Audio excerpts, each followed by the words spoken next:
Hi guys, it's Chris at the Cork and Crown. I am back in my cider shed with some more cider to try. And it's one of three, a triumvirate, I think it's called a triumvirate, three things. All with one thing in common, and that is Ashton Bitter. Ashton Bitter. So there's three ciders from Ross-on-Wye, all with Ashton Bitter, and blended with something else, and blended with another apple. And this one is blended with Newton Wonder, an apple with which I am entirely unfamiliar, totally unfamiliar. I'm hoping it says something on the bottle about it, because I don't know what it is. Ashton Bitter is, of course, a tannic apple, a bittersweet. Let's see what it says on the bottle. There's got to be something on here.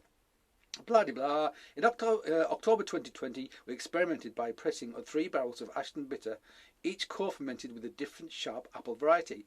This trio showcased the importance of apple choices, how even an apple as powerful and astringent as Ashton Bitter will perform different dances with different partners. Each bottle is similar but ultimately unique, each different, subtle and delicate. The joy of pure juice cider making is that we work in these tiny degrees of variance, and it gives us limitless possibilities. So, basically, I assume it's the same proportion of each apple in each blend as a control, if you like. But yeah, that's all I really know about it. So this is 2020. What's the ABV? 6.6. Yeah, it's reasonably high, but we've had higher. Pressed October 2020, bottled June 2021. So I got these off Albert quite a while ago now, and I'm filming this before this has been released. So this is quite. I'm not going to put the film up until it's released. So I may have recorded this quite a while before you're now watching it. But anyway, let's open it. It's not super cold either. It's been in the shed, and actually the weather's got a bit warmer. It's not warm. It's probably maybe just above cellar temperature, but it's fine, I think. Let's open it up anyway. Pop. There you go. Smoking gun. Some nice bubbles. Let's pour it out. Ashton Bitter is something I've had before, but not loads, not lots of it. Certainly not as a single varietal, I don't think. I mean, if I've had it from anyone, it would have been from Ross-on-Wye, but I can't remember having a single variety Ashton Bitter from them ever. I just remember having it in blends. So yeah, so there you go. Nice colour. Gold with a hint of amber. Bright. This will have been dosed 5 grams of sugar per litre, which is their usual dosage. Wild ferment. Yep. So didn't say what it was aged in. I'm going to assume something neutral. I would have said it was an oak cask. Let's smell it. It smells like it's going to have tannins. It smells like it's going to have tannins. Not in a bad way. But it blended with the sharps, and Newton Bitter is a sharp, or Newton Wonder, pardon me, is a sharp. So I'll put a little bit of blurb on the screen about it. I don't like to fill the screen with loads of like verbiage, but yeah, I'll find out something. I'll put it on the screen. But we do know it's a sharp because it said so. There's hints of acidity in the background, delicate but very gentle malic. But then you've got that kind of hints of sort of leatheriness. Definitely you've got that sort of kind of dark, sweated apple character that I always talk about, which you get from the sort of cider apples. Yeah, slightly hints of leather, hints of maybe baked apple, hints of sweated apple, tiny hint of malic. Yeah, let's taste it.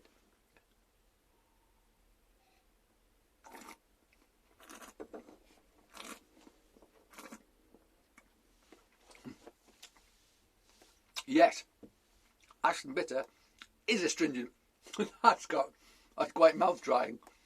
Not too much, but it's there, and I'm getting that kind of leathery stuff at the back. So you got soft astringent tannins on the front, hard tannins on the back. I'd love to know what the portion is. Minerality, sweated apple character, totally. It's quite low acid though.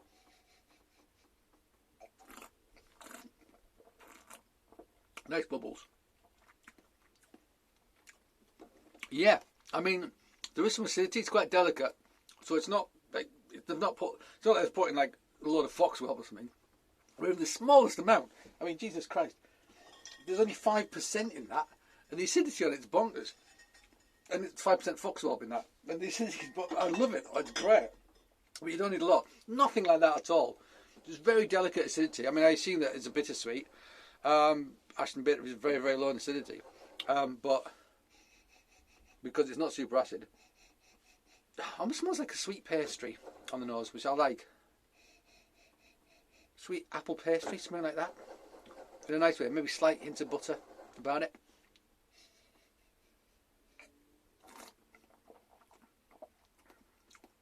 Yeah. I think if it didn't have the Newton Wonder in, it would be quite an intense experience. This, it would be really leathery, really astringent. I mean, I still think it's pretty astringent and leathery, but that Newton Wonder has certainly tempered that a bit. But I feel like this is a food cider because it's got so much tannin. I think you need fats with it, tannins and fats. You know, I say it again and again because it just works. That's what you need. It's like fats make your mouth sort of like greasy to kind of oil your mouth, if you like. Tannins, astringency and leatheriness, two together offset each other very, very well. So it might be fatty meat. It could be, I mean, any sort of fatty food that you really like. I mean, I always say cheese because I'm a cheesemonger. I've been for 27 years. Cheese is great with cider as well. It's brilliant with cider. They're amazing bedfellows. So always go for cheese. Probably a hard cheese with this as well, something with a bit more concentration to it, more fats. Because if a cheese is hard, because it's got this moisture, therefore there's more concentration of fat. Yeah?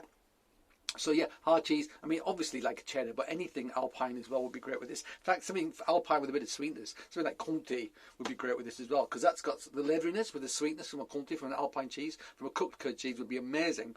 So yeah, in fact, one of Albert's favourites, the Letiva, which he loves very much indeed, which I forgot to take for him last time, which I'm very sorry about. So pineapple-y, intense fats, smoky bacon you get from it as well. That would be amazing with this. Absolutely brilliant. Get some Letiva if you get one of these bottles, actually, because I reckon that would be absolutely cracking. So yeah. It's not brutal, but the intensity of the tannins is there, but you can feel they have been tempered by the addition of the Newton Wonder, which is a sharp. So there you go. So we've got two more of these to go. I can't remember what the second varietal is in them, but obviously I'll tell you as we go. But yeah, so there we go. That's the first of three Ashton Bitter Newton Wonder from Ross-on-Wye to be released, I think, sometime in May. I can't remember the date though. So there you go, guys. Thank you for joining me in my cider shed. I hope you join me again. But until that time, cheers.